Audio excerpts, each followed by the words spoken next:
Wings of Fire, Book 6, Moon Rising, Chapter 3, Part 2, of living prey up ahead, and the jumble of several voices, both real world and inside her head. Uh-oh, it was even worse than it sounded. The prey center was total chaos, the opposite of the serene, well-ordered library. It was a mammoth cave open to air on one side, looking out over a mossy, boulder-strewn slope, towering cliffs and faraway peaks. There was a low wall of rocks built across the bottom of the opening, useless against dragons, of course, but perfect for keeping prey trapped inside. A fast-flowing river swept along the wall opposite to the opening, disappearing through an archway into the next cave, and there was prey all over the place. Shaggy, bleeding sheep blundered helplessly under the dragon's talons, yelling in panic. Several speckled brown chickens, quail, and pheasants were racing around the floor, periodically bursting skyward in an explosion of feathers and squawks.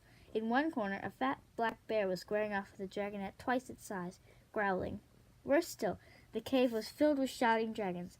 Most of them were mudwing, sandwing, and skywing dragonettes who were gleefully trying to corner the rampaging chickens. They bellowed instructions at one another, yowled when the pheasants dogged them, and shrieked hilariously whenever birds nearly flew up their snouts. At the same time, their minds were all shouting, worrying, planning, reacting, and it felt to Moon like 100 dragons talking at once. Clay, meanwhile, was standing on a tall boulder in the middle of the cave, trying to shout over all the noise. "Everyone stop moving," he bellowed. "Especially you, chickens. Chickens, give up. We're going to eat you. There's nothing you can do about it. Stop running away now." "Squawk!" the chickens shrilled back. Kinkajou spotted a small mountain of fruit piled near the river and darted over to it. Another rain-winged dragonette was there, picking through the options, and Kinkajou shouted something cheerful at him. Moon hesitated, wishing she could sink right into the mountain and disappear. She was hungry, but it was so loud and horribly overwhelming in here. Maybe she could sneak back to her cave and wait to eat until the middle of the night. Surely it would be quieter then. But Kinkajou spotted her as she tried to sidle away. The rain-wing flapped her wings wildly, beckoning, and finally Moon had to duck her head and sprint over, hoping not to get hit by any chicken parts on her way.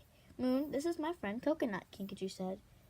"Thought he was my friend," simmered through her mind, and Moon had a moment to wonder if Kinkajou did have a dark, bitter side after all. Before Kinkajou added blithely, "At least I thought he was my friend until I got abducted by bad guys for 3 weeks, and he didn't even notice I was gone." She poked him pointedly with her tail. Didn't I say I was sorry about that?" Coconut mumbled through around a mouthful of papaya. His scales were kind of a quiet lavender blue, and his eyes were sleepy. "Or did I?" "Something like that." "Mostly you say, what, every time I bring it up," Kinkajou said. She turned to Moon. "I'm going to learn to read eons before he does." "Why is that?" Coconut asked mildly. "Because I'm smart and you're not," Kinkajou pointed out. "That was implied, Coconut. It was subtext." "Right," he said, not in the least offended, perhaps because he was only seeming to be partially following the conversation. "Those mangoes are pretty good," he said to Moon. "I was told to eat them first because they're all right. I like bananas better, but mangoes are fine. I don't particularly like coconut, though." "Ironically," Kinkajou said. "What?" he said. "See?" she said to Moon, grinning. Moon nodded, unable to speak through the cacophony inside and outside her ears. At least Coconut's thoughts were slow and meaningless, although she thought he might go mad if she had to listen to them all day long.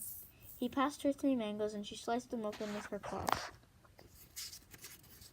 the way she taught herself to do when she was alone in the rainforest during one of her mother's longer absences. "Woof," said a voice behind her.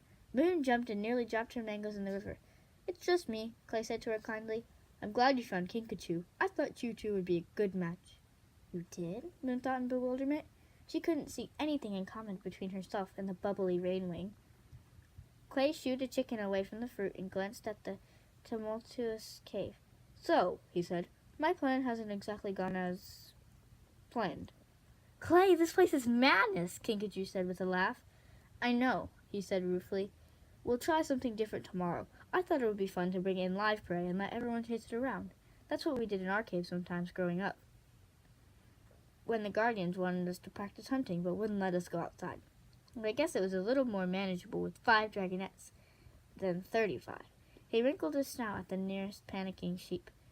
Kinkajou shook her head. I say anyone who is gross enough to eat something that's alive and wriggling deserves to get pecked. You should take those dragons out hunting with you and leave the rest of us here to enjoy our quiet, sensible fruit in peace. That's a good idea, Clay said.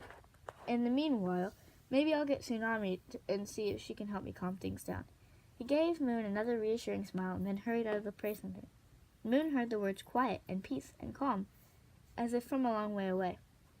Through the raucous noise of the dragon mines around her,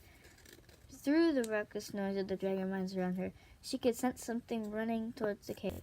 Something like a small thread of pure terror, so tiny it would be blown away in a breeze, but so intense she couldn't miss it, even in the howling gale of the emotions in the prey center. Who is that, and why is their mind so strange? There were no words to go along with the emotions. There was something fuzzy to it. Could it be a really young dragonette? She lifted her head and turned to watch for it, but as she did, a vast icicle of cold fury stabbed through her brain, and she staggered back, crushing the mangoes in her talons with an involuntary convulsion. Bright yellow pulp splattered all over Kinkajou and Coconut and the rocks all around them. Kinkajou let out a startled yelp, but before Moon could apologize or even get speech back under her control, a louder commotion erupted near one of the tunnels. Catch it! Mine! I claim it! Mine! It went that way! All the Mudwings and Skywings abandoned the chickens at once and bolted over to the side of the cave.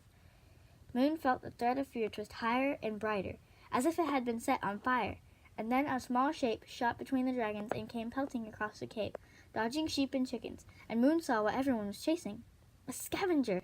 She'd read about them and seen drawings, but she'd never encountered a real scavenger before. She'd never given them much thought. Apart from stealing the Sandwing treasure and killing Queen Oasis 20 years ago, they were just creatures who happened to live on the same planet as the dragons. But suddenly there was one right here, and blazing in her mind as brightly as any dragon. She saw it spot the sheep and chickens, including the ones that had been caught and half eaten already, and she saw it stumble as a bolt of despair went through it. Why can I feel the scavenger's fear and nothing from the sheep or chickens? She wondered. Aren't they the same? The icy anger she'd felt before swept through the cave like an avenging blizzard. An ice wing, pale blue as a frozen ocean, with glittering scales like overlapping chips of ice. He stormed through the yelling crowd of dragonettes who were still trying to find the scavenger underfoot, and Moon realized he was chasing the little animal as well. The scavenger didn't stand a chance. He'd fled to the worst possible place. Someone in the prey center was definitely going to catch him and eat him, and Moon would have to feel his awful terror as it happened. She couldn't watch it die. She couldn't let that happen to something so scared, so helpless, and alive and alone, and clearly aware of what was about to happen to it. Moon bolted over to the scavenger, cut it off as it tried to dodge around her, darted left to block its retreat, and deftly snatched it up in her claws. It's all right, she whispered to it. I'm not going to hurt you. It did no good. The scavenger's heartbreaking fear buzzed even more clearly in her mind now that she was holding it. It put its little paws over its head and curled into a ball between her talons. Silence slowly spread across the cave. Moon looked up and found the Ice Wing only inches away, glaring at her with dark blue eyes. Nightwing, he thought with a flash of vicious hatred that made her wince. He hissed slowly, exhaling a bit of deadly frost breath in the air between them. You have 10 seconds to give me back my scavenger, he snarled, before I slice your face off.